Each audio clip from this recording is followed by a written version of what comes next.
Labas visiems sugrįžtantiems į mano kanalą, o tie, kas tik dabar mane atrado, labas, aš labai džiaugiuosi, kad mane radai. Mano kanale mes kalbame apie tikrus nusikaltimus, tad jeigu tau atrodo įdomios tokios temos, prenumeruok mano kanalą ir mes susitiksime ir kituose mano vaizdo įrašuose. Turbūt daug kas iš jūsų bus kažką girdėjęs apie šitą bylą, apie kurią mes kalbėsime šiandieną. Tai mes kalbėsime apie Long Islando Gilgo paplūdimio žmogžudystės. Kadangi ši byla dar visai neseniai sulaukė proveržio, buvo sulaikytas pirmasis įtariamasis. Ir tai buvo šiais metais, Liepos 13 dieną. Ir tada buvo sulaikytas 59 metų architektas Rex Heuermann šalia savo Manhatano ofiso vidury gatvės ir apkaltintas 3 moterų žmogžudystėmis įvykdytomis 2009–2010 metais. Visuomenė buvo šokiruota, kad tai jis yra įtariamasis šiomis žmogžudystėmis, kadangi Rex yra šeimos žmogus, jis turi 2 suaugusius vaikus, 26 metų dukterį Viktoriją ir 33 metų sūnų Kristoferį. Ir taip pat jisai turi žmoną jau 27 metus. Be to, jisai yra ganėtinai žinomas Manhatane architektas, ganėtinai sėkmingą karjerą turintis žmogus.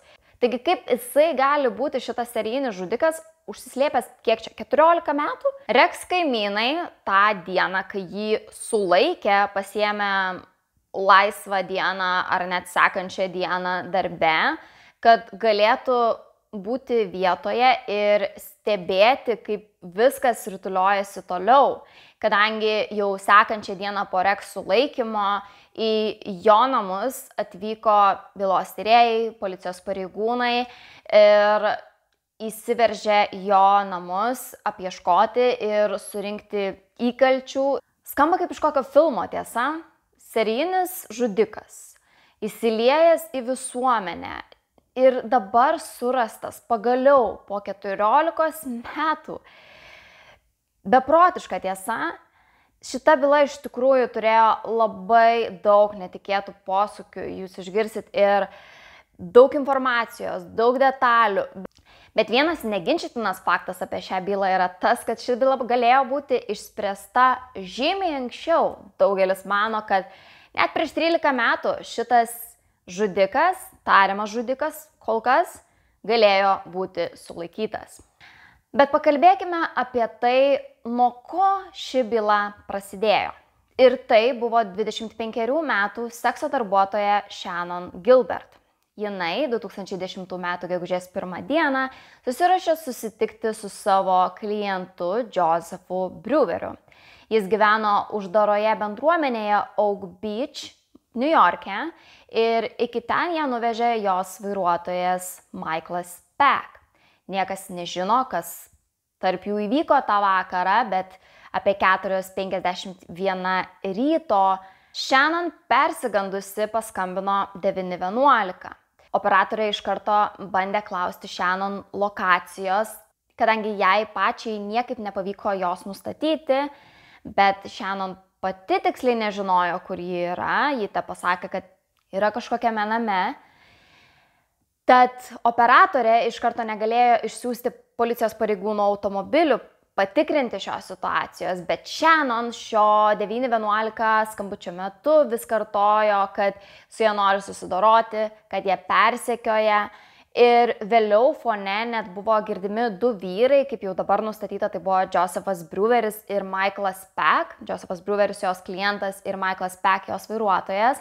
Jie bandė ją įkalbėti išeiti į lauką, kad galėtų ją parvežti atgal į Manhataną, tačiau mergina buvo tokia persigandusi, kad jinai su jais nėjo, jinai sakė, kad yra įsitikinusi, kad jie nori ją nužudyti. Paskui fone yra girdima, kaip Shannon bėga lauke ir beldžiasi į kažkieno duris. Ir tai buvo kaiminystėje gyvenęs vyras Gus Coletti, kuris įsileido Shannon į savo namus ir norėjo jai padėti, klausė, kas jai nutiko. Shannon jam paaiškino, kad ją kažkas persekiojo, kad jinai yra pavojuje ir kad jisai skambintų 911 ir tada išbėgo iš jo namų. Gus paskambino policijos pareigūnams ir papasakojo apie esamą situaciją, be to apibūdino Shannon kaip 14 metų žemo ūgio ir lieso sudėjimo blondinę. Kaip dabar jau žinome, Shannon iš tikrųjų buvo 25 metai, bet jisai greičiausiai tokį apibūdinimą suteikė dėl jos lieso sudėjimo ir žemo ūgio. Ir aš galiu tai suprasti, kadangi turbūt dėl tos pačios priežasties man vis neparduoda energetinio dokumento. Shannon išbėgo iš Gus namų, jinai bėgo prie sekančių kaimynų durų. Ir tai buvo Barbaros Brennan namai. Barbara priešingai nei Gus pabijojo įsileisti į savo namus Shannon, bet paskambino 911 taip pat. Ir tiek Barbara, tiek Gus suteikė pareigūnams savo adresus, tad jie jau žinojo, kur jiems reikia vykti ir patikrinti situaciją. Tad pareigūnai buvo jau pakeliui. Kai Barbara jai neatidarė durų, Shannon pasileido bėgti link Gilgo paplūdimyje esančio apaugusio pelkyno. Ir tuo momentu, kažkuriuo metu, Shannon ir 911 skambutis nutrūko. Visas šis skambutis truko net 21 minutę. Tačiau per visą šį pokalbį buvo nemažai minučių, per kurias vyrojo visiška tyla. Ir jeigu jums įdomu paklausyti šio pokalbio, aš paliksiu nuorodą savo vaizdo įrašo aprašyme, kur jūs galėsite ir paklausyti. Kai galiausiai į vietą atvyko policijos pareigūnai, Shannon nebuvo galima niekur rasti ir tada jie pradėjo ilgus mėnesius trukusią Shannon Gilbert paiešką. Tada jie turbūt negalėjo neįsivaizduoti, kokias paslaptis slėpė ta vietovė. Po 7 mėnesių paieškų 2010 m. gruodį tyrėjai pagaliau kažką rado toje vietovėje ir tai buvo kapavietė, kurioje buvo palaidotos net 4 moterys, dingusios be žinios visai kaip Shannon Gilbert. Nei viena iš jų nebuvo Shannon, tačiau jas siejo panašios gyvenimo aplinkybės. Visos merginos buvo jaunos sekso darbuotojos, klientų ieškančios internete. Viena iš merginų buvo Melissa Barthelemy, dingusi 2009 m. Liepos 12 d. Melissa užaugo mažame miestelėje šalia Buffalo. Ji baigė grožio paslaugų mokyklą ir nusprendė vykti į New Yorką ieškoti geresnių galimybių.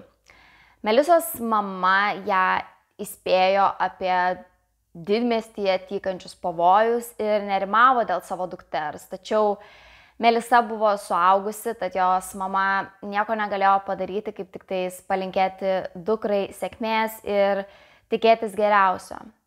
Tačiau Melissa susidūrė su žiauria realybė. Jos svajonės greitai žlugo, jinai suprato, kad viskas nėra taip paprasta. Jinai susidūrė su sunkumais New York'e. Brangus pragyvenimo lygis ir mažai galimybių įsidarbinti privertė ją pradėti teikti sekso paslaugas. Melissa visada palaikė artimą ryšį su savo šeima, su savo mama Lynn ir su savo 15-metė seserimi Amanda. Vis tik jos šeima tuo metu nežinojo, kaip Melissa užsidirbo pragyvenimui, bet kai Melissa kelias dienas Liepos viduryje neatsiliepė telefonu, jos mama Lynn iš karto kreipėsi į policijos pareigūnus.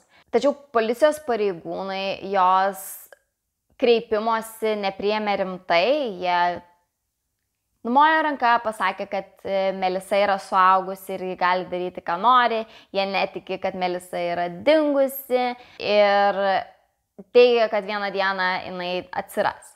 Tuomet šeima net pasisamdė savo advokatą, kuris taip pat bandė kreiptis į policijos pareigūnus ir pateikti pareiškimą apie Melissos dingimą jos šeimos vardu. Tačiau ir šis kreipimasis buvo nesėkmingas.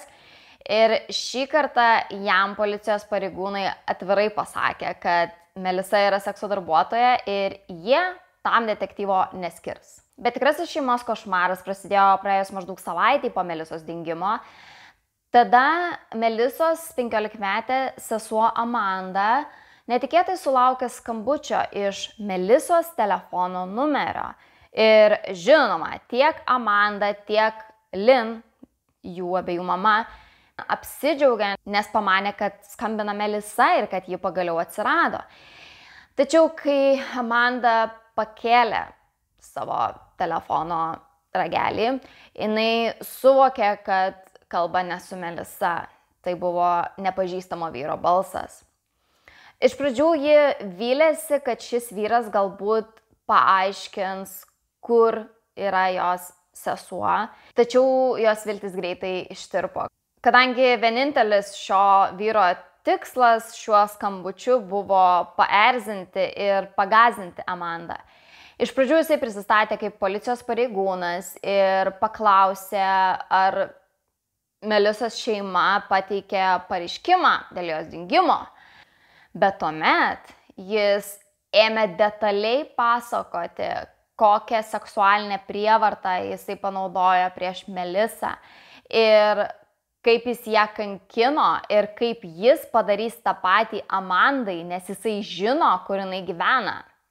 Ir tokių skambučių buvo ne vienas, viso tokių skambučių buvo net 8 ir įsivaizduokit, kaip turėjo jaustis 15-metė Amanda, kurią sutraumavo ne tik jos sesers dingimas, bet dabar dar ir šitas vyras, kuris teigia žinantis, kur ji gyvena. Ir jis akivaizdžiai yra pavojingas. Tad ji turėjo ne tik išgyventi gedulą dėl savo dingusios sesers, bet taip pat dar ir gyventi baimėje dėl šito psichopato. Vienintelis geras dalykas, kuris išėjo iš šitų skambučių, kad kai šie skambučiai prasidėjo, policijos pareigūnai pradėjo pagaliau žiūrėti rimtai į Melissos dingimą. Jie ėmė sekti šitus įeinančius skambučius ir jiems pavyko nustatyti, kad skambučiai įeina iš kelių Manhattano lokacijų. Tai buvo uosto direkcijos, Times Square, taip pat Empire State pastatas. Bet kaip įsivaizduojate, šios New Yorko vietos yra labai judrios, tenais nuolat yra labai daug žmonių. Tad tikrai tuo metu buvo bene neįmanoma surasti konkretų žmogų, kuris tuos skambučius daro. Ekspertams pavyko pagal balsą nustatyti, kad tai greičiausiai baltaodis vyras, perkopęs 30 ar net 40, galbūt net vyresnis. Ir tų pačių metų 2009 rugpjūčio 26 dieną šis vyras paskambino Amandai paskutinį kartą ir šio skambučio metu jis pripažino, kad nužudė Melissą. Po šio karto šis vyras nebesistengė susisiekti su Melissos šeima, tačiau nemanau, kad juos tai labai guodė, kadangi manau, kad po to laiko jie vis tiek visada gyveno baimėje. Kita rasta mergina 2010 m. gruodį buvo 27 metų, taip pat sekso darbuotoja Amber Costello. Jos istorija dar liūdnesnė, jeigu tai yra įmanoma. Amber įniko į narkotikų liūną ir tapo sekso darbuotoja, kad galėtų apmokėti savo priklausomybę.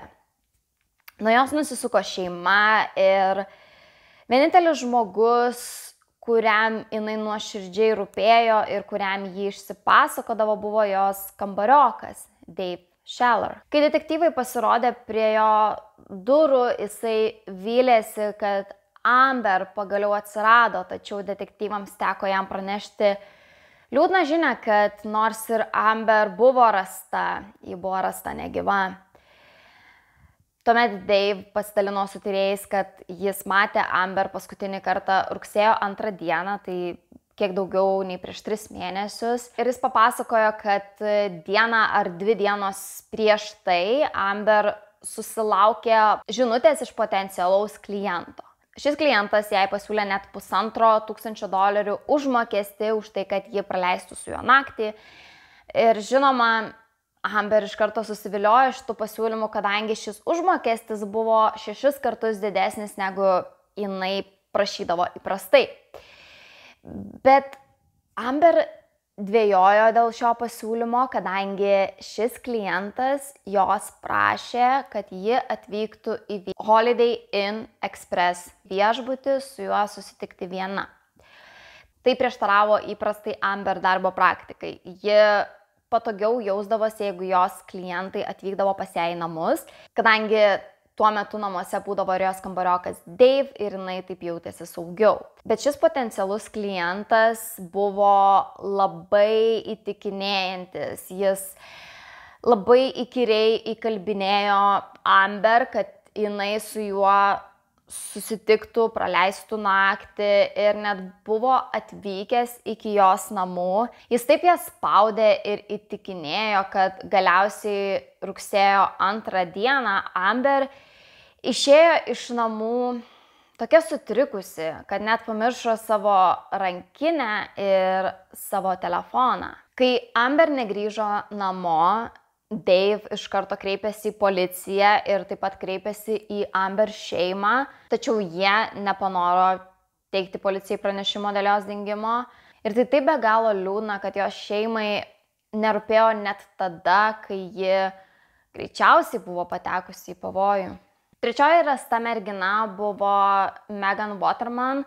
Ji taip pat kaip ir Amber išvyko į Holiday Inn Express viešbutį susitikti su klientu ir taip ir negrįžo. Ji įprastai pas klientus vykdavo su palyda, tačiau šį kartą klientas primiktinai reikalavo, kad ji atvyktų viena ir po to karto niekas jos nematė.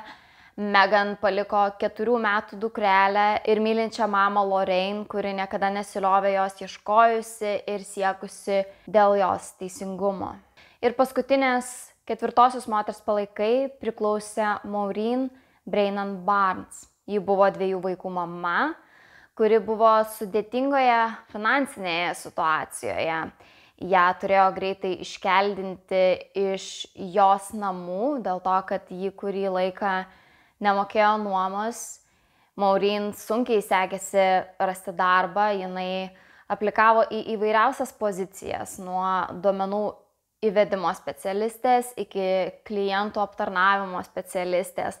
Tačiau jokios įmonės jai neatsakydavo atgal. Galiausiai ji suprato, kad ji neturi kitos išeities, kaip kad užsiregistruoti Craigslist ir pradėti teikti sekso paslaugas. 2007 m. Liepos 9 d. Maureen įsėdo į traukinį išvykstantį į New Yorką ir niekada negrįžo. Jos šeima kreipėsi į policijos pareigūnus, norėdami pranešti apie jos dingimą, bet vėlgi jie į tai nežiūrėjo rimtai. Jie bandė įtikinti jos šeimą, kad Maureen tiesiog išvyko ieškoti geresnio gyvenimo, kad jai atsibodo jos gyvenimas, kad jai atsibodo jos vaikai ir kad ji yra suaugusi moteris ir gali taip pasielgti. Bet kaip dabar jau mes žinome, tai buvo visiška netiesa, kadangi po 3,5 metų jos palaikai buvo rasti Gilgo paplūdimio kapavietėje. Bylos tyrėjai matė aiškias sąsajas tarp šių merginų ir panašias jų dingimo aplinkybės, tad darė prielaidą, kad visos šios žmogžudystės buvo įvykdytos vieno ir to paties žudiko, kadangi žmogžudysčių buvo jau 4. Tyrėjai pavadino šį serijinį žudiką Gilgo paplūdimio serijiniu žudiku. Tyrėjai ir toliau tęsė savo paieškas ir 2011 m. kovo mėnesį buvo rasti dar vieni palaikai. Jie priklausė 20-metei Jessica Taylor. Jessica buvo taip pat sekso darbuotoja ir ji dingo dar 2003 metais. Tais pačiais metais moteris vedžiojanti šunį rado dalį jos palaikų visiškai kitoje Long Islando vietovėje. Jessicos tapatybė buvo nustatyta iš jos tatuiruotės. Jos tatuiruotė buvo širdis su angelo sparnu ir su užrašu Remio angelas. Buvo žinoma, kad Jessica jos dingimo metu dirbo šalia Manhattan autobusų stoties, tačiau nuo tada jos byla nesulaukė jokios naujos informacijos iki pat 2011 metų, kada buvo rasti jos likusieji palaikai. Ir įdomu tai, kad tarp 2 vietovių, kuriuose buvo rasti Jessicos palaikai, buvo net 80 km atstumas. Taigi šis žudikas itin pasistengė, norėdamas sumėtyti pėdas, užsislėpti savo galbūt tapatybę, taip išmėtinamas palaikus po skirtingas vietas. Jessicos pusseserė Robinson žiniasklaidai sakė, kad Jessica buvo labai mylima ir jai buvo tikras įkvėpimas, kadangi Jessica visada mokėjo pastovėti už save, ypač tada, kai jai buvo rodoma nepagarba. Jessicos šeima jos ilgisi jau 20 metų. Ir tada vos už kelių kilometrų nuo Jessicos buvo rasti dar 3 kūnai. Dabar buvo įdomus dalykas tas, kad 2 kūnai iš 3 visiškai netitiko įprasto aukos profilio, kuris čia buvo randamas šitoje vietovėje. Kadangi prastai šioje vietovėje buvo randamos jaunos sekso darbuotojas, žemo ūgio, smulkaus sudėjimo, bet dabar tyrėjai rado azijietiškos kilmės vyrą. Tai buvo azijietiškos kilmės vyro palaikai, jo tapatybė iki šiol nebuvo nustatyta, bet ekspertai įvertino, kad jam jo mirties metu buvo tarp 17-23 metų ir jisai mirė prieš 50 metų iki jo palaikų radimo.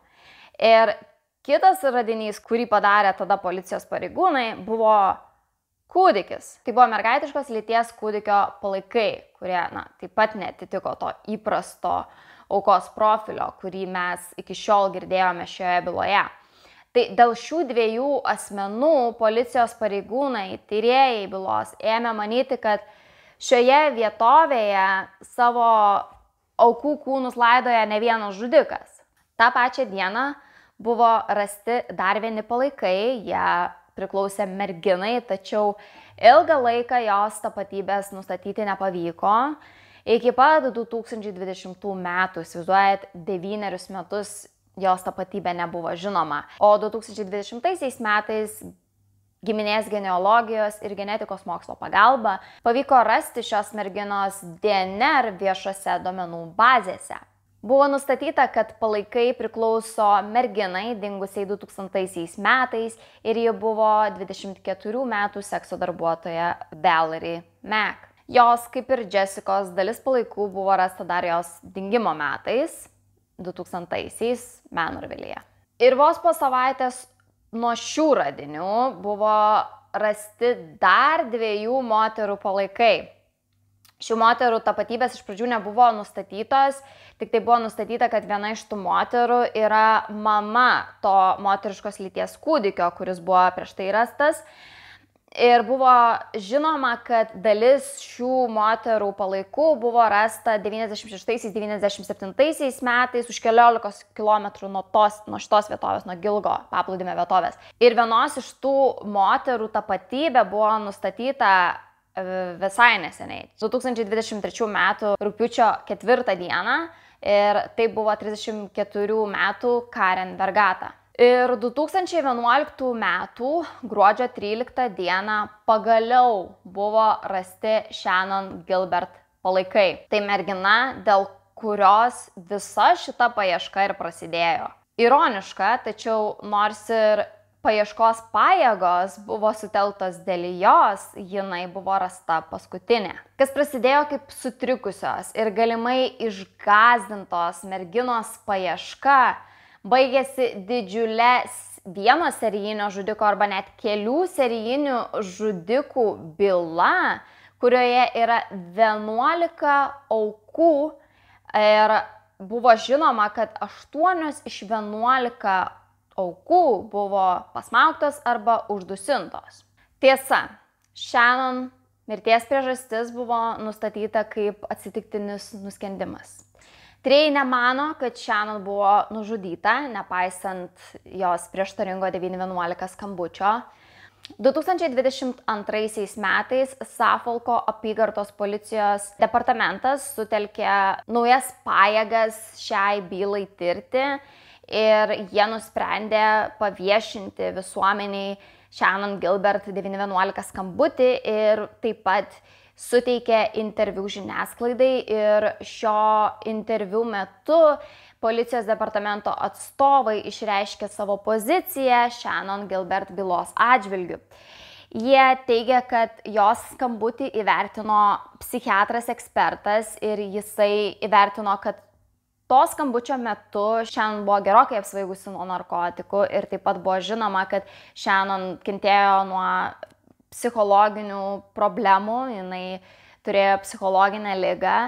Tad jo nuomonė narkotikų kombinacija su psichologinėmis problemomis sukėlė sumaištį ir paniką jos galvoje, kuri ir yra girdėti tame 911 skambutyje. Ir po to sekė jos neracionalus elgesys, kai jinai išbėgo iš Brewerio namų, tuomet beldėsi į kaimynų namus ir galiausiai pasuko į pelkyną, kuriame jinai atsitiktinai ir nuskendo, ką ir nustatė skrodėjai, kad jos mirties priežastis greičiausiai yra atsitiktinis nuskendimas.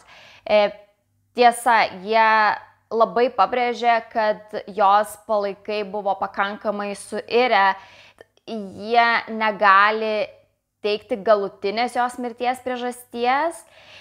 Tai yra tik tais numanoma, kad jinai galėjo atsitiktinai nuskesti, tačiau jie negali būti 100% tikri dėl šito įvertinimo. Shannon šeima taip pat nusisamdė savo privatų skrodėją, kuris taip pat nustatė, kad šiuo metu neįmanoma galutinai nustatyti mirties priežasties, bet jisai gavo kiek kitokį rezultatą iš savo skrodimo.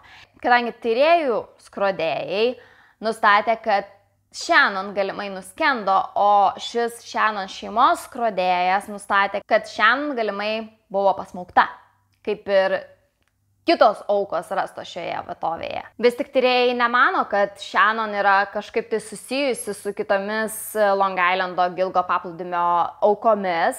Ir jie taip pat pabrėžė esminius skirtumus tarp Shannon Gilbert ir kitų aukų. Visų pirma, Shannon Gilbert paskambino 911 ir sulaukė pagalbos, kadangi jos atvyko ieškoti policijos pareigūnai. Tuo tarpu nei viena kita auka tokios galimybės neturėjo.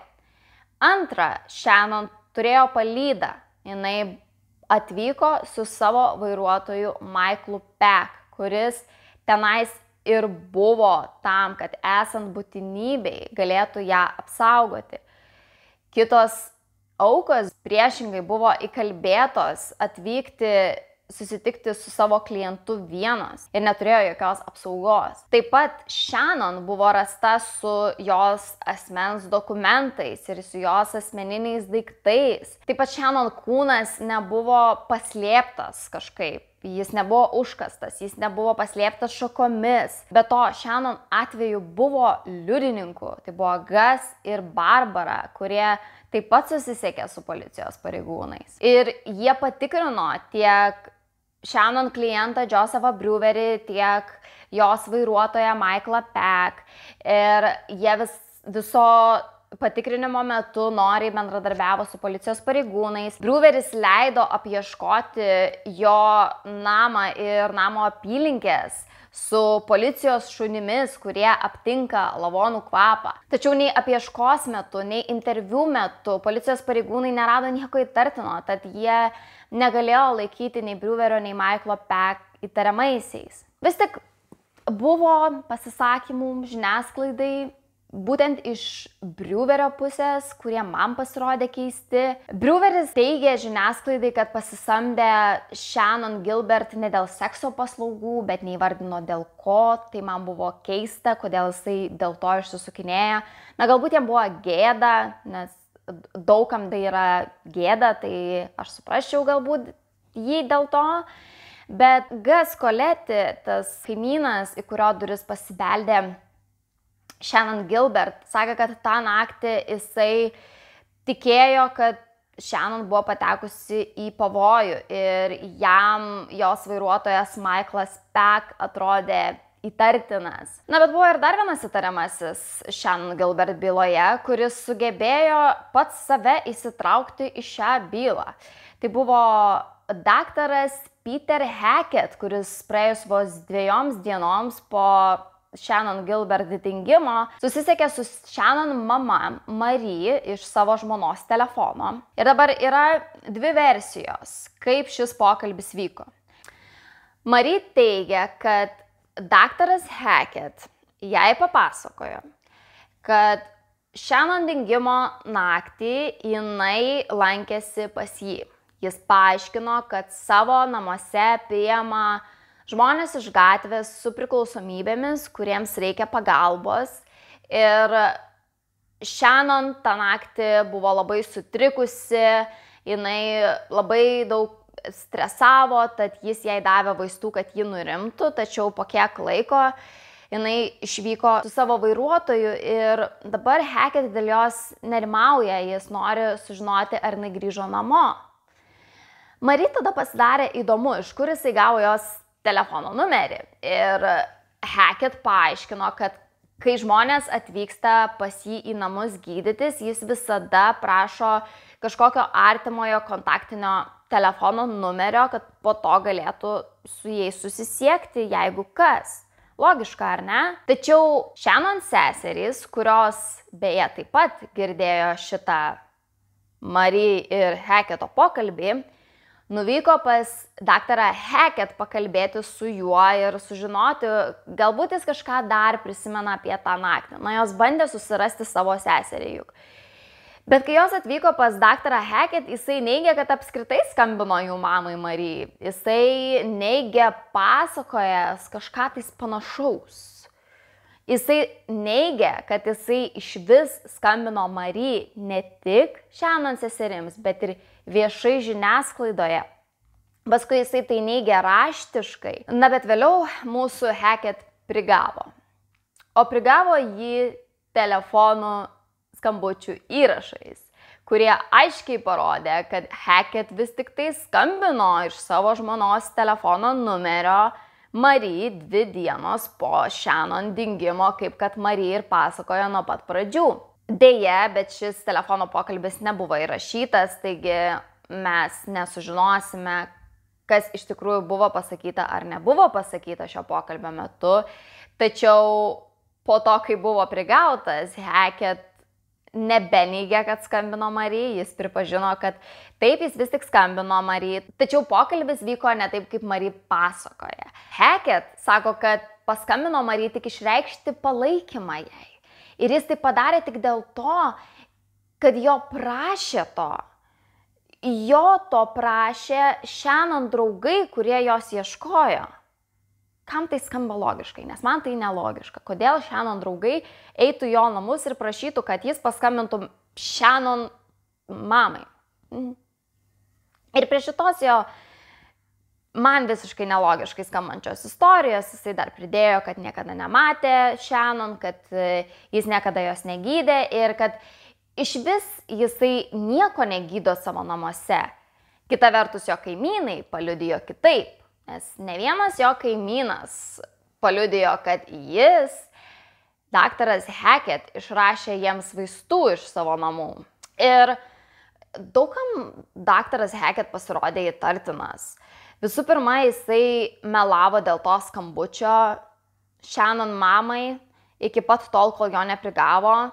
Visų antra, Shannon daiktai buvo rasti nelabai toli nuo jo namų ir taip pat ir Shannon palaikai buvo rasti ne per toliausiai nuo jo namų. Nepaisant to, tyrėjai Hackett atmetė kaip įtariamą iš šios bylos. Buvo žinoma, kad Hackett mėgsta prisigalvoti istorijų, kad jis mėgsta perdėti ir tyrėjai pagalvojo, kad tai yra vienas iš tų atvejų. Tad jų akimis vienintelis ir didžiausias Hackett nusikaltimas buvo Shannon šeimos ramybės sutrikdymas. Tyrėjai laikosi nuomonės, kad Shannon tą vakarą buvo apsvaigusi nuo narkotikų ir taip pat kentėjo nuo psichologinių problemų, kurios ją privedė prie jos tragiškos atsitiktinės mirties, kai ji paskendo pelkyne. Tačiau kitos aplinkybės, mano nuomonė, kiek prieštarauja šiai teorijai. Matot, Shannon batai ir jos džinsai bei jos kišeninė knygelė su asmens dokumentu buvo rasti nutolę net 400 metrų nuo jos kūno. Ir tyrėjai taip pat tam turi paaiškinimą, jų nuomonė sunkiai besiorientuojanti Shannon pateko į pelkyną, kur jos batai labai sušlapo, įklimpo ir taip jinai išsimovė iš savo batų ir tada bebėgant nuo jos kūno taip pat nusmuko ir jos džinsai, kadangi jie labai sušlapo ir išsipurvino. Tuomet Shannon bėgo toliau ir galiausiai Shannon sustojo, nes išseko ir tuomet galbūt prarado sąmonę ir nuskendo. Nežinau kaip jums, bet manęs tai šita teorija nelabai įtikino. Man skamba kažkaip ne visai logiškai. Kaip džinsai gali nusmukti nuo kūno ir tuo labiau šlapi? Aš įsivaizduoju, kad šlapi džinsai tai kaip tik turėtų geriau laikytis ant kūno, o ne nusmukti nuo tavęs. Ši versija neįtikino Shannon šeimos ir kadangi Shannon šeimos ir prokurorų nuomonė dėl daktaro Hackett išsiskyrė ir jie vis tiek galvojo, kad daktaras Hackett yra kažkaip prisidėjęs prie Shannon mirties, Shannon šeima 2012 metais pasisamdė savo advokatą ir pateikė prieš daktarą Hackett teisminį ieškinį dėl neteisėtos Shannon Gilbert mirties. Jungtinėse Amerikos valstijose tai yra būdas aukos šeimai kreiptis į teismą, jeigu jų nuomonė išsiskiria su prokuroru ir jie yra įsitikinę, kad jie žino, kas yra tikrasis kaltininkas dėl jų artimojo mirties. Bet šis ieškinys labai daug nedavė, kadangi jau 2013 metais buvo atmestas kaltinimas dėl neteisėtos mirties, bet tas ieškinys iki šiol dar yra aktyvus, kadangi tame ieškinyje vis dar liko kaltinimai dėl Shannon svaiginimo ir galimo kankinimo. Bet kaip jau suprantate, turbūt šis ieškinys yra ganėtinai silpnas, nes vienintelis įrodymas, kurį Shannon šeima turi prieš daktarą Hackett, yra tas skambutis, kuris dėja nebuvo įrašytas, tad aš asmeniškai nemanau, kad kažkas iš šito ieškinio labai išeis. Deja, bet po kelių metų nuo šio ieškinio pateikimo 2016 m. Liepą Shannon Gilbert šeimai teko išgyventi dar vieną tragediją. Tada Mary Gilbert buvo žiauriai nužudyta savo kitos dukters, Saros Gilbert. Shannon sesuo Sarah Gilbert ilgą laiką kovojo su psichologinėmis problemomis, ji vienu metu net grasino nužudyti savo 8 metų sūnų ir galiausiai ji pateko į psichiatrijos kliniką, tačiau dėl kažkokių priežasčių ji buvo paleista anksčiau laiko.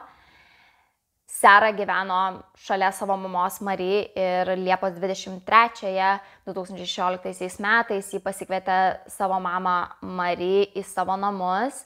Ir ten po kiek laiko jinai mirtinai subadė savo mamą virtuviniu peiliu. Jinai tai padarė 100 kartų, ne dešimtimis buvo skaičiuojama. Jinai subadė savo mamą 100 kartų ir tuomet dar trenkė per jos galvą kelis kartus gesintuvu. Ji buvo nuteista kalėti nuo 25 metų iki gyvos galvos kalėjime ir aš pagalvojau, kad čia ganėtinai tokia maža bausmė, nes pagal viską ji po 25 metų turi galimybę išeiti į laisvę, bet aš manau, kad teisėjas atsižvelgė į jos psichologinę būseną, duodamas šitą bausmę. Iš tiesų sunku suvokti, kokio dydžio traumą patyrė šita šeima ir Shannon Gilbert turėjo dar vieną seserį. Aš neįsivaizduoju, kaip jinai visą tai ištvėrė. Ir šiai dienai Shannon Gilbert mirtis vis dar oficialiai nėra laikoma smurtinė. Shannon likusi šeima su šita išvada nesutinka ir vis dar tiki, kad jinai yra nužudyta. Kaip ir minėjau, policijos pajėgos, kurios paskelbė Shannon 911 skambutį, buvo sutelktos 2022 metais sausio mėnesį specialiai tam, kad ištirtų Long Islando Gilgo paplūdimio žmogžudysčių bylas. Šios naujai suburtos komandos tyrėjai nusprendė pasinaudoti liudininko parodymais gautais dar 2010 metais. Šis liudininkas teigia matęs vieną dieną iki Amber dingimo vyrą šalia jos namų. Šis vyras vairavo purvinai žalios spalvos Chevrolet Avalanche automobilį ir šis vyras buvo ganėtinai išskirtinės išvaizdos. Jis buvo labai aukštas, tarp 1,90 m ir 2 metrų. Ir jisai buvo ganėtinai stambaus sudėjimo, neatletiškas, bet ganėtinai stambus, didelis vyras. Taip pat buvo tamsių plaukų ir buvo su akiniais. Ir jis ne tik matė šį vyrą, bet jis taip pat paliudijo ganėtinai agresyvų šio vyro bendravimą su Amber Costello. Ir tai vyko vos viena diena iki jos dingimo. 2022 m. kovo 14 d. tyrėjai, vedami šio apibūdinimo, pagaliau aptiko savo įtariamąjį. Jie taip pat aptiko telefono numerius, iš kurių įtariamasis bandė susisiekti su įvairiais aukų šeimos nariais. Ir jie rado, kad šie telefono numeriai yra registruoti prie tam tikro elektroninio adreso ir remiantis šiais telefono numeriais ir rastais duomenimis, jiems pavyko nustatyti įtariamojo lokaciją. Ir tai, žinoma, buvo tuo metu dar 58 metų architektas Rex Heuermann. Nuo to laiko pareigūnai ėmė jį tirti ir prieš jį buvo renkami įrodymai. Rex ir jo šeima buvo nuolat sekami FTB ir kitų tyrėjų. Ir galiausiai tyrėjams pavyko gauti Rex šeimos narių DNR. Tai buvo jo žmona 59 metų Asa Ellerup, 26 metų dukra Viktorija ir 33 metų sūnus Kristoferis. O 2023 metų sausį pareigūnams pagaliau pavyko gauti paties Rexo DNR. Ir žinot, kaip jie gavo tą DNR? Jie sekė Rexą. Rexas pietums nusprendė nusipirkti picos. Ir tada, kaip eilinis doras pilietis, jis išmetė picos dėžę į šiukšliadėžę Manhatane. Policijos pareigūnai palaukė, kol Rexas nuo šiukšliadėžės nueis ir tuomet išsitraukė tą picos dėžę. Ir toje picos dėžėje jie rado Rexo nepabaigtą picos plutelę. Ant tos picos plutelės rasta Rexo DNR. Jie sulygino su iš plauko gautų DNR, kuris buvo rastas audeklė, į kurį buvo įvyniotos aukos. Ir voila, DNR atitiko. Jie turėjo savo vyruką. Ir čia turbūt įspėjimas visiems, kurie palieka picos pluteles, kai valgot pizzą. Jeigu jūs prasikalsit, jūs pagaus. Na, bet taip jums ir reikia. Aš tiesiog niekada nesupratau žmonių, kurie palieka picos pluteles. Tai žodžiu, tyrėjai gavo DNR, jie kaip ir turi savo vyruką, bet jie turi surinkti kuo daugiau įrodymų prieš jį sulaikant. Taigi, jie tęsė savo tyrimą. Tai grįžtant prie DNR tyrimo, tyrėjai taip pat rado nemažai Rexo žmonos DNR šalia aukų ir ant pačių aukų. Aišku, policijos pareigūnams tada kilo įtarimas, kad galbūt jo žmona buvo jo bendrininkė, bet jie greitai nustatė, kad būtent merginų dingimo dienomis Rexo šeima visa būdavo išvykusi ir Rexas likdavo vienas namuose. Ir tai, žinoma, tik dar labiau sustiprino bylą prieš Rexą, kadangi logiška, kad jisai tai darytų tomis dienomis, kada lieka vienas namuose. Nes tu darai, ką nori, ar ne? Ir žinoma, šis faktas paneigia, kad jo žmona galėjo būti jo bendrininkė. Ir taip pat jos DNR ant aukų galima labai lengvai paaiškinti. Vis tik tais ji buvo Rexo žmona. Jos DNR lengvai persiduodavo ant Rexo, o Rexas perneždavo ant savo aukų. Galiausiai, kaip ir minėjau, Rex Heuermann buvo suimtas šalia savo ofiso šių metų Liepos 13 dieną. Ir dabar jisai yra apkaltintas tik dėl 3 žmogžudysčių, tai dėl Melissos Barthelemy, dėl Amber Costello ir Megan Waterman. Ir jam taip pat yra pareikšti įtarimai dėl Maureen Brennan Barr žmogžudystės. Ir žinoma, tyrėjai tęsė tyrimą dėl kitų 6 aukų rastų Long Islande Gilgo paplūdimyje. Kai Rexas buvo sulaikytas, jam buvo atmestas prašymas išeiti už užstatą dėl ypatingai didelio pavojaus visuomeniai, žinoma, o sekančią dieną po jo sulaikymo buvo pradėta jo namų apieška. Pirmiausia, kas atkreipė pareigūnų dėmesį Rexo namuose, tai buvo didžiulė saugykla, kuri buvo Rexo namų rūsyje. Šioje saugykloje jisai laikė daugiau negu 200 ginklų, iš kurių 90 buvo nelegalūs. Kai kurie kėlė teoriją, kad galbūt Rexas nujautė, kad jisai yra sekamas ir galbūt jisai tikėjosi, kad jį bandys sulaikyti jo namuose ir jisai galės susidoroti su pareigūnais savo ginkluotę. Gal, nežinau, bet Jungtinėse Amerikos valstijose iš tikrųjų yra žmonių, kurie tiesiog kolekcionuoja ginklus. Pavyzdžiui, aš prieš kelerius metus pati dirbau ir gyvenau kelis mėnesius Jungtinėse Amerikos valstijose ir tuometinis mano darbdavys turėjo įspūdingą ginklų kolekciją. Jisai vien tam turėjo atskirą svečių namelį, kuriame turėjo susidėjęs visus savo ginklus. O tai buvo įprastas, eilinis žmogelis, kuriam tiesiog patiko ginklai. Ką aš bandau pasakyti, tai kad nebūtinai jisai kolekcionavo tos ginklus su kažkokiu tikslu susidoroti su kažkuo ar eiti su teisėsauga į karą. Na, o kitas radinys, kuris, žinoma, itin sudomino pareigūnus Rexo namuose, tai buvo jo kompiuteris. Žinoma, šiais laikais mūsų kompiuteriai ir telefonai slepia mūsų visas paslaptis. Ir Rexo kompiuteris tyrėjų mažiausiai nenuvylė. Tenais Rexas ir vaikų pornografijos ieškojo ir ieškojo moterų, kurios buvo žiauriai sumuštos ir tada prievartaujamos.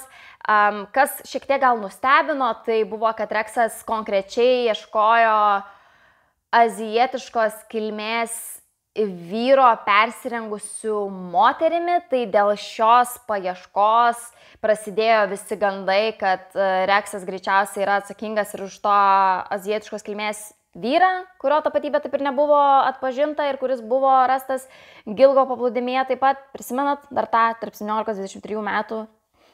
Jo, tik tais primenu. Čia labai daug informacijos, suprašau, jeigu neprisimenat. Bet jo kompiuterio paieška nebuvo pripildyta vien tik tais abejotinomis pornografinio pobūdžio paieškomis.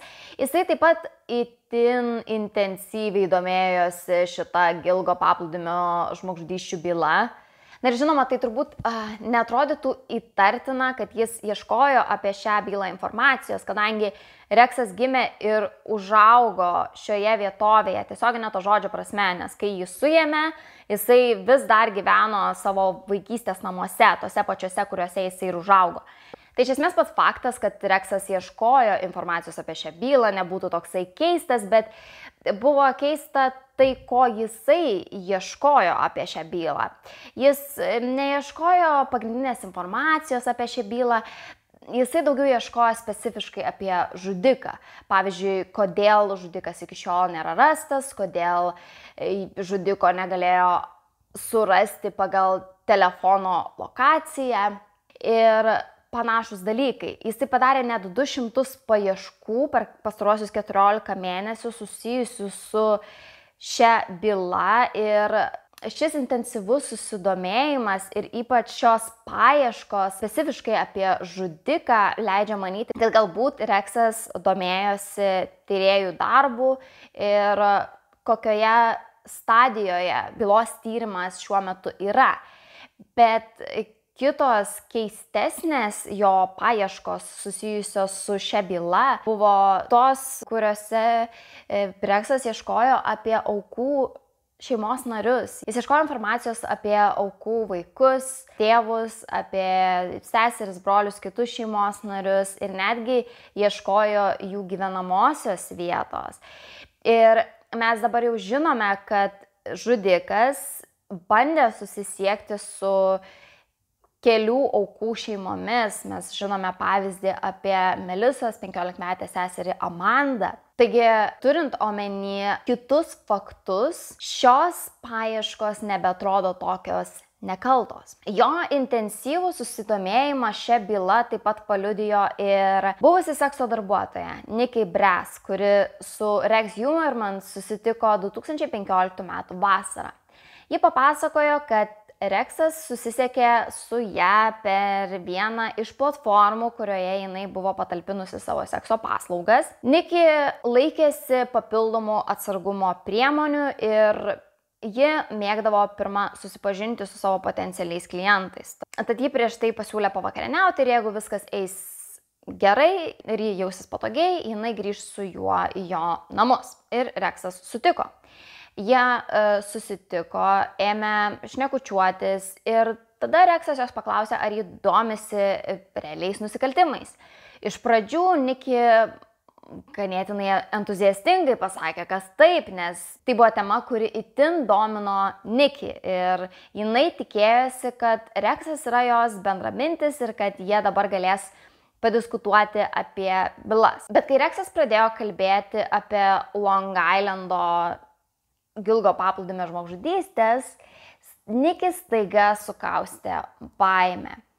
Nikki sakė, kad jis nekalbėjo kaip įprastas realiais nusikaltimais besidomintis fanas, jeigu taip galima įvardinti. Jisai kalbėjo visiškai be jokios empatijos aukoms, jisai netgi kaltę vertė joms, jis teigia, kad jos pačios to nusipelnė, kadangi yra sekso darbuotojas.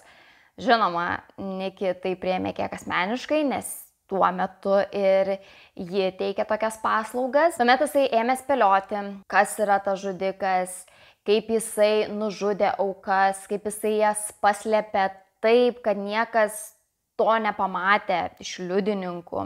Nikki teigimu, jis kalbėjo apie visą tai lyg girdamasis, lyg patirdamas malonumą. Atrodė, kad jis tuoj atskleis, kad tai jis ir yra ieškomas Gilgo paplūdimio serijinis žudikas. Ji buvo tikra, kad Reksas naudojosi Nikki esama situacija, kadangi tuo metu Nikki turėjo teistumą. Ir jeigu jinai kreiptųsi į policijos pareigūnus su šita informacija, kad jinai įtarė, jog Reksas Heuermann yra Gilgo serijinis žudikas, policijos pareigūnai suimtų ir ją, kadangi jie išsiaiškintų, kad jinai teikia nelegalias sekso paslaugas, kai ir taip turi teistumą. Tad jisai jautėsi lyg galėdamas sakyti jai, ką tik tais panorėjęs.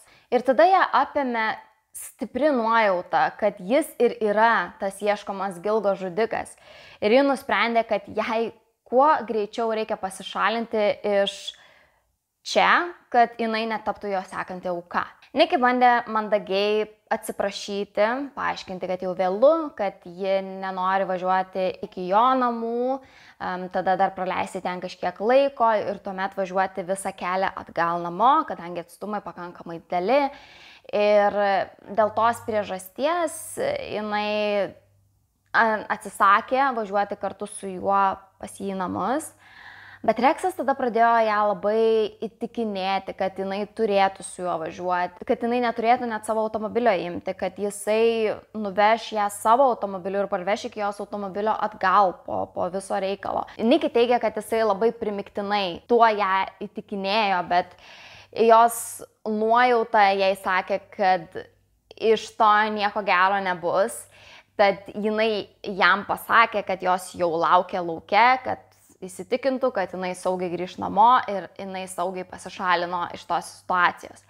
Ir po to karto jinai taip išsigando ir taip nenorėjo vėl pastatyti save į tokią situaciją, kur jinai su juo susitiktų, kad nutraukė savo sekso darbuotojos veiklą ir ištrynė visas savo anketas iš visų platformų. Ir nuo to laiko jinai savo artimiesiems ir draugams kartojo, kad jinai tą dieną sutiko tikrąjį Gilgo paplūdimio serijinį žudiką. Ir dabar jos nuojauta buvo patvirtinta faktais. Rexas Heuermann buvo suimtas. Daug kas spekuliavo, kad Rex Heuermann tapatybė galėjo būti atskleista ir anksčiau, visų pirma, kai buvo rasti Maureen Brennan Barnes palaikai, jinai buvo rasta surišta diržais, kurie turėjo inicialus WH, o Rex Heuermann senelio vardas buvo William Heuermann. Tai yra teorija, kad galbūt tie diržai buvo iš jo senelio ir jisai tuos diržus panaudojo šiai savo aukai. Žinoma, tai ganėtinai pritemptas dalykas, bet dėl to tyrėjai susilaukė ganėtinai daug kritikos, kad jie nepasigilino į tai daugiau. Iš pažiūros tai netrodo labai rimtas paslydimas iš tyrėjų pusės, bet taip pat daug kas stebėjosi, kad bylos tyrėjai dar 2010 metais neieškojo to vyro, kurį apibūdino liudininkas matęs prie Amber Costello namų viena diena iki jos dingimo. Tai buvo esminis įrodymas, įkaltis, kuris galiausiai ir atvedė prie Rex Heuermann. Ir šita naujai suburta pareigūnų komanda 2022 metais Rex Heuermann surado vedini šito apibūdinimo vos per 14 mėnesių. Tam nereikėjo 13-14 metų. Taigi viskas galėjo galbūt pasibaigti daug anksčiau, prieš 14 metų.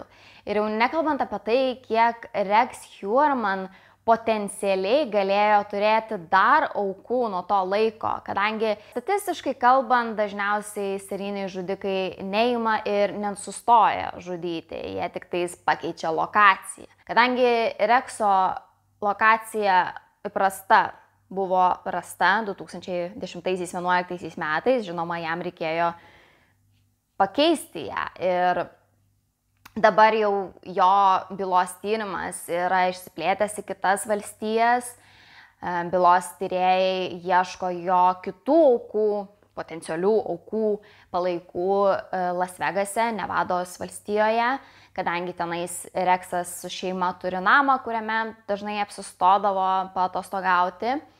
Ir taip pat Pietų Karolinoje, kur gyvena jo brolis. Ir nors ir tenais gyvena jo brolis, pats namas ir žemė priklauso pačiam Rex Heuermann, tai taip pat galėjo būti lokacija, kuris turbūt slėpė kitas savo aukas. Taigi, kodėl tokia rimta byla, kurioje buvo net 11 aukų ir tikrai labai daug įkalčių, nebuvo išspręsta tokį ilgą laiką? Byla buvo sukompromituota korumpuotų policininkų. 2011 metais Suffolko apygardai buvo paskirtas naujas policijos departamento vadovas James Burke. Ir jau tada jisai turėjo labai prastą reputaciją. Jisai kelis kartus buvo sugautas su sekso darbuotojomis, jisai turėjo problemų su narkotikais, jisai buvo kelis kartus pagautas vairuojantis išgėręs.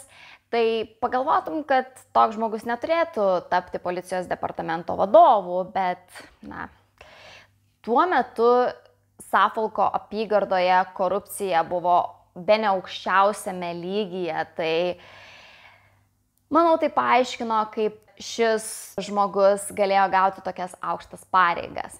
Bet jis vis tik tai tapo Suffolko apygardos policijos departamento vadovu ir jam automatiškai teko Long Islando Gilgo paplūdimio žmogžudysčių byla. Ir galbūt galima būtų žiūrėti pro pirštus į jo tą prastą reputaciją, jeigu jis nebūtų daręs tiek klaidų šios bylos tyrime. Visų pirma, tai jisai visais būdais bandė šią bylą atimti iš FTB, jisai galiausiai ir pašalino FTB iš šios bylos. Jis mokė savo kolegas neprileisti FTB prie šios bylos dokumentų, įkalčių ir mokė iš vis neprileisti FTB prie šios bylos tyrimo, kas yra visiškai nelogiška, nes tokio masto bylai reikia FTB turimų įrankių ir turimų įgūdžių, kad tokia byla būtų išspręsta. Bet žinoma, James atsisakė FTB pagalbos dėl savo paties naudos. Mat, James bijojo, kad FTB pradės žiūrėti į jį patį. Jis bijojo, kad FTB pradės tikrinti jį dėl jo nusikalstamos veiklos. Tuo metu sklandė daug gandų, kad pati policija buvo prisidėjusi prie šių Gilgo žmogžudysčių, kadangi buvo žinoma, kad James Burke ir jo komanda, kiti policijos pareigūnai, dalyvauja vakarėliuose, kuriuose būna sekso darbuotojų, kuriuose būna vartojami narkotikai ir tie vakarėliai vyksta ne kur kitur, o prie Gilgo paplūdimio. Tai nenuostabu, kad ilgainiui visuomenė ėmė įtarinėti, kad patys policijos pareigūnai buvo prisidėję prie šių žmogžudysčių ir dabar jie vienas kitą dangsto, dėl to taip ilgai byla nėra išsprendžiama. Bet iš tikrųjų šita byla nebuvo išspręsta, nes James Burke dangstė savo kailį dėl kitų nusikaltimų ir jisai iš esmės pro pirštus žiūrėdavo į daug įkalčių, nepasikilindavo daugiau į tokius esminius liudijimus, kaip kad to liudininko, kuris matė įtariamąjį prie Amber Costello namų. James Burke buvo nuteistas 2016 metais dėl to, kad žiauriai sumušė vyrą, kuris galimai įsilaužė į jo automobilį ir pavogė James sekso žaisliukus. Už tai James buvo nuteistas 46 mėnesiams kalėjimo, bet galiausiai buvo paleistas 2018 metais anksčiau laiko. Bet dar visai neseniai, 2023 metų rugpjūčio 23 dieną, James buvo vėl sulaikytas dėl to, kad bandė įsigyti sekso paslaugų Long Islando parke. Tai galim tik pasidžiaugti, kad toksai žmogus nebeužima vienų aukščiausių pareigų policijos departamente. Ir laimiai, kaip jau žinome, 2022 metais sausio mėnesį buvo paskirtas naujas vadovas Suffolko apygardos policijos departamentui ir buvo suburta nauja komanda šios Long Islando Gilgo paplūdimio žmogžudysčių bylos tyrimui. Ir dabar jie puikiai atlieka savo darbą ir byla sparčiai juda į priekį. Šiuo metu Rex yra vis dar tyriamas, kaip jau minėjau, yra įtrauktos ir kitos valstijos į šį tyrimą ir yra renkami prieš jį įrodymai, įkalčiai ir aš įsivaizduoju, kad jo teismas įvyks dar labai negreitai, kadangi, manau, tyrėjai naudosis savo progą surinkti prieš jį kuo daugiau įkalčių ir turėti labai stiprią bylą, kad užsitikrintų, jog Rexas nebeišeis į laisvę daugiau niekada. Kaip įsivaizduojate, Rex šeimai, tai yra jo ilgametiai žmonai ir jau suaugusiems 2 vaikams buvo realus šokas dėl žinios, kad jų artimas žmogus yra žiaurus serijinis žudikas. Rexo žmona nedvejodama pateikė prašymą skyryboms. Ir šiuo metu Rexas ir jo žmona yra skyrybų procese. Ir dabar Rexo vaikai ir Rexo žmona yra išvaryti iš namų, kadangi jo namai yra apieškomi. Ir panašu, kad jiems yra labai šiuo metu sudėtingas laikas. Juos visur sekioja kameros.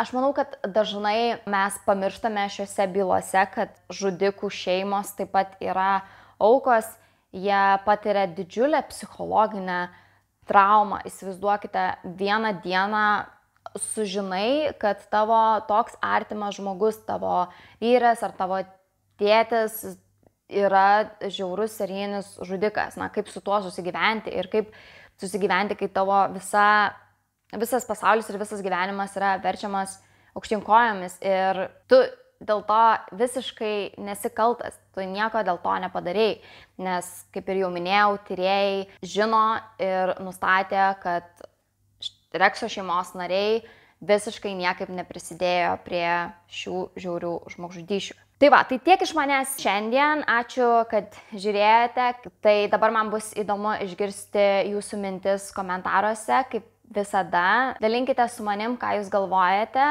Aš manau, kad daugelis galvojat, kad Reksas tikrai kaltas, bet man įdomu, ką jūs manot, ar buvo daugiau žudikų, ar visos tos rastos Gilgo teritorijoje aukos, tai buvo Rekso aukos. Man bus įdomu sužinoti, ką jūs galvojate apie tai ir ar Reksas turėjo daugiau aukų, kaip jūs galvojate, nes aš manau, kad jis tikrai negalėjo tiesiog paimti ir nustoti žudyti nuo 2010 metų, ar ne?